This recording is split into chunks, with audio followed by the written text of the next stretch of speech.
I'll cook dinner tonight, my husband said with a smile, coming home earlier than usual. It was eerie. Lately, he had been acting strangely, but suddenly he was being kind. Look, you're pregnant and must be going through a lot. Even though I'm busy, I should do some housework too, he said cheerfully as he put on his apron. I shouldn't doubt my husband's good intentions, but I couldn't help it. I tried to ignore my suspicions and took a bite of the curry he served.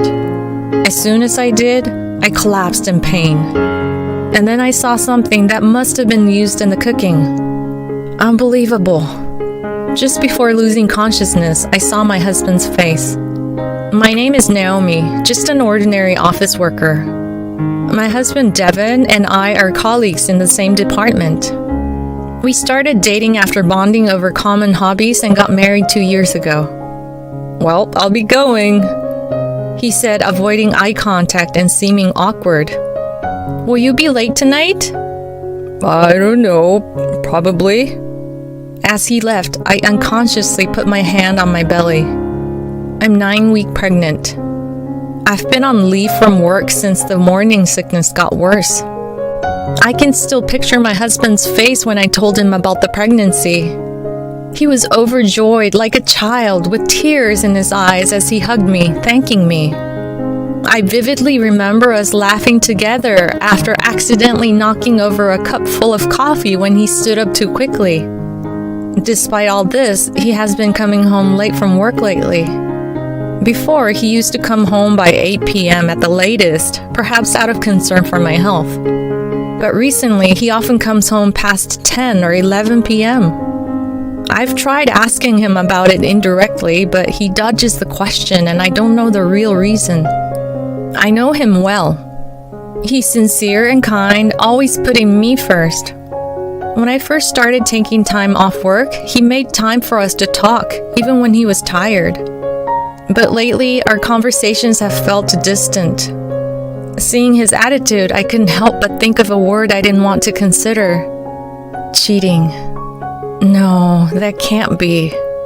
But the more I thought about it, the more I couldn't shake the thought.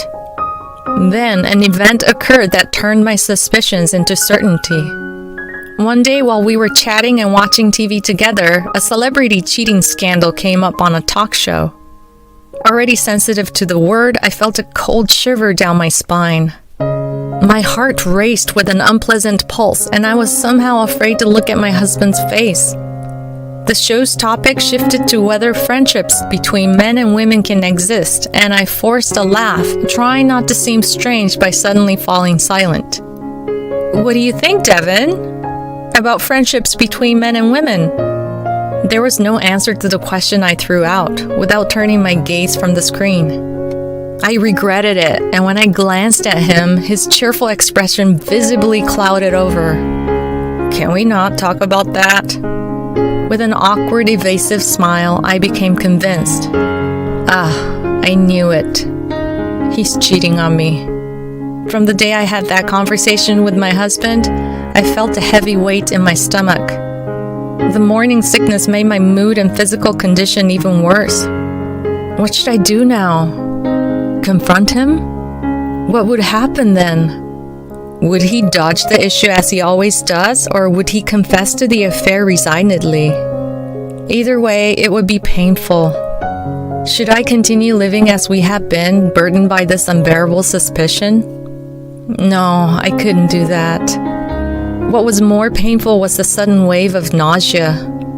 I rushed to the bathroom, unable to stop thinking while crouching. The thought of him no longer loving me or needing me was unbearable.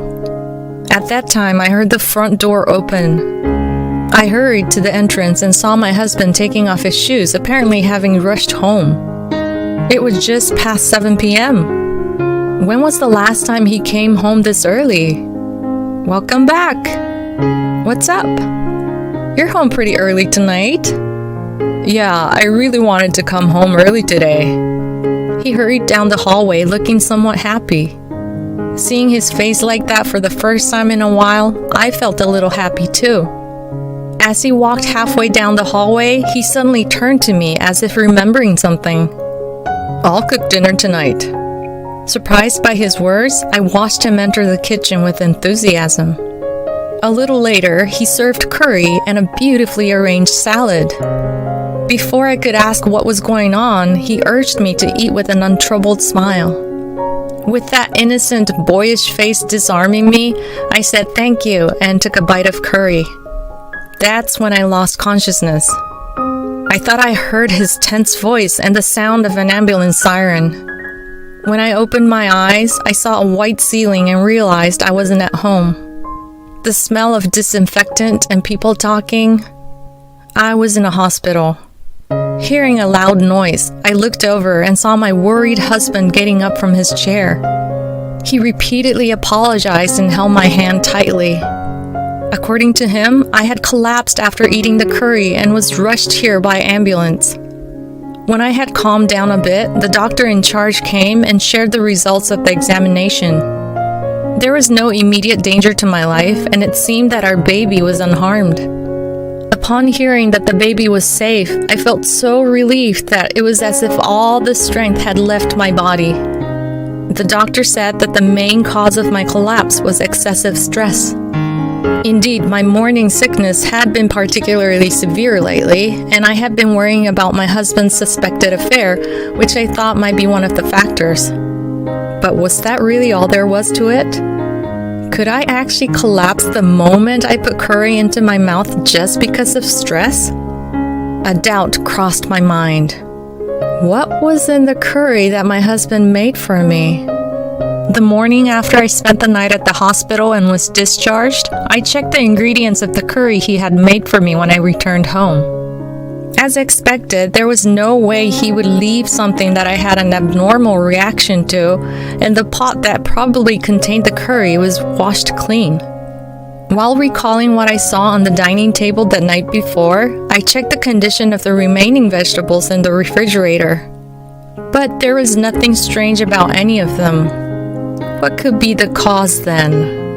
I wondered as I looked inside the refrigerator again and noticed an unfamiliar container. I picked it up and checked the contents. That night, when my husband came home late, I started the conversation by saying, "There's something I need to talk to you about." I brought up the container I found in the refrigerator and another one. "It's unusual for you to stay up this late waiting for me. You couldn't sleep?" "Well, no, there's that, but..." I gripped my slightly trembling hand tightly. I hadn't been this nervous since my job interview at the company. Are you cheating on me?" I mustered up all the courage I had and spat out the source of my recent anxiety. The pathetic, trembling words faded away and silence filled the room. The sound of the clock's hands moving seemed strangely loud. "Huh?" With a surprised look on his face, my husband let out a dumbfounded voice. In conclusion, my husband's infidelity turned out to be my groundless worry. "Actually..." He hesitantly told me the story, which went like this. Before I went on maternity leave, I had a good relationship with a female coworker named Melissa. Every day, she would ask my husband for help with work or for explanations of things she didn't understand for various reasons. That's why he couldn't go home even when he wanted to. "She's your friend, right? I can't refuse her, and it's hard for me to talk to you about it, too." So that's what was happening. Realizing that it wasn't an affair, I felt relieved from the bottom of my heart. At the same time, my dissatisfaction with Melissa began to bubble up. Since we were doing the same job, of course we would help each other out as co-workers. But it seemed unreasonable to manipulate people for one's own convenience every day and night. Moreover, it seemed strange that she had so much work to do that she had to work overtime every day. Even when I was still working with her, she had this tendency. At first, she would be relaxed, saying, "This is no big deal," but when the deadline approached, she would cry for help. Apparently, her attitude hasn't changed even now. I'm sorry for worrying you, my husband said with a smile, trying to comfort me. I felt so happy with this kindness that I wanted to cry. Then I suddenly remembered the container and took it out. And one more thing, what's this about? That. I got it from her the other day. Melissa had apparently asked him for help with work as usual on the day he got it. But Naomi's not feeling well today, so I'm sorry. Oh, really? That's too bad. She then said, "Oh, I have something nice for you," and took something out to hand over. It was this container. The contents appeared to be homemade curry roux. It's true, I have been surprised to hear that she was into organic products, disliking preservatives and sweeteners, and even making her own soap in addition to cooking and baking. She said it's good for both the mom and baby. I'd be over the moon if I can help you, Naomi. Aw, honey. That's why he rushed home so quickly that day. I felt ashamed for suspecting infidelity. He cared so much for me, and we were able to confirm our bond and resolve the issue. However, I couldn't help but be concerned about the curry roux. When I opened the lid and smelled it, something felt off. Of course, the scent can change depending on the spices used, but once I started worrying, I couldn't stop. So I decided to send it for an allergy test. A few days later, the allergy test results arrived. Melissa's attitude towards my husband and this curry roux made me certain of her intentions. Among the various numbers listed, there was one with abnormally high value: peanuts. I have had a peanut allergy since I was a child. I once ate peanuts as a child, and my throat swelled up so much that I had difficulty breathing, and I had to be taken to the hospital. Since then, I have always checked for peanuts or their ingredients in the food I buy. I had told Melissa about this in the past, so she should know. She's really done it, I thought, crushing the paper with the test results in my hand. Was I the only one who thought we were friends? Did she become close to me from the beginning just to get close to my husband? That alone would have been fine, but trying to harm me without getting her hands dirty and trampling on my husband's kindness is unforgivable. What welled up in me was not sadness or fear, but intense anger. I crumpled up the paper with all my strength and threw it into the trash can with a roar. If you're going to do this to me, I'll get you back. I'll return the favor twice over. A few days after that resolution, in the middle of a peaceful afternoon, a shrill intercom tone, followed by the sound of someone violently pounding on the front door, ripped through the air. Knowing who the person at the door was, I smirked and pressed the intercom's respond button. Yes, who is it? Hey, Naomi, what the hell is this? As expected, Melissa was there, her face pale and panting, interrupting my words. What are you talking about? I asked innocently, and she slammed some documents against the intercom camera. What the hell is this claim for damages? What have I done? It seemed she had only read the title and not the contents. Did she even remember what she had done? Oh, you don't remember? I guess I'll have to remind you then. I played the audio from the voice recorder I had been holding up to the intercom's microphone. Why did you suddenly call me here? Actually, there's something I wanted to tell you. From the voice recorder, the voices of my husband and Melissa could be heard. I could tell that she was holding her breath as she listened. Oh? What is it? I'm getting nervous. Actually, it's a bit hard to say, but you can tell me anything. I like you. Huh? After a brief silence, she changed her tone and asked, Really? My husband replied in a serious tone. Yes. He somehow managed to say the lines we had thought up together, even though he sounded somewhat theatrical. When that was over and there was a brief silence, Melissa's voice, whispering, I'm so happy, could be heard. But I'm with Naomi now, so I can't be with you. My husband seemed to turn on his heel after saying that was all he wanted to say.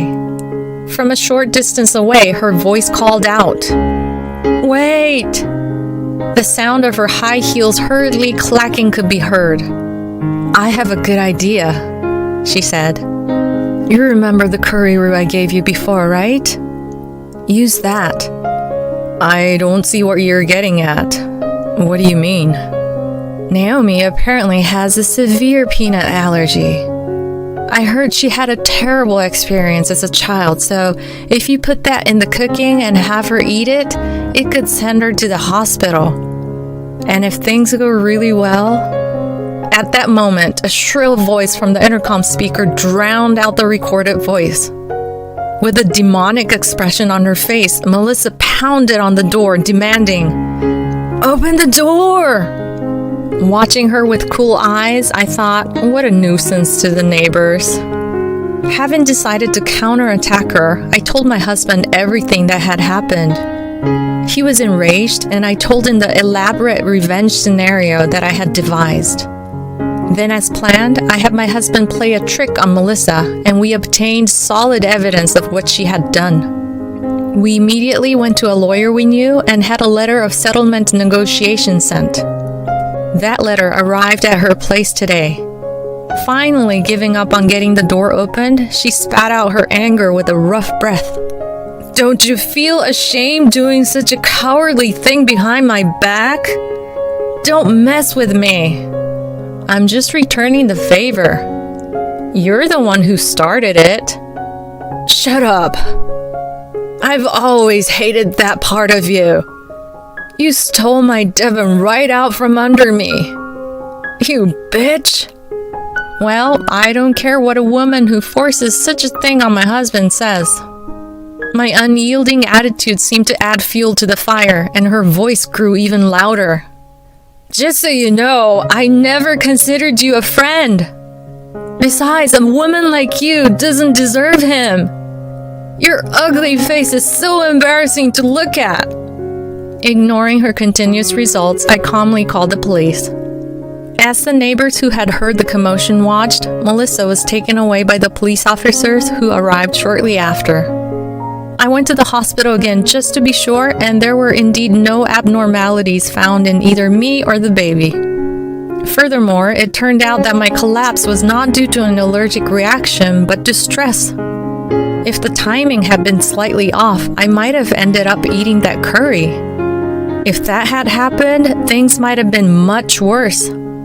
The thought sent shivers down my spine. After that, Melissa was fired from her job. Due to the commotion she caused by coming all the way to my house, her misdeeds spread throughout the company, and she is now said to be living a lonely life surrounded by whispers of her bad reputation. As for me, I safely gave birth to a healthy baby boy and returned to work. Now my husband, our baby, and I are living happily together.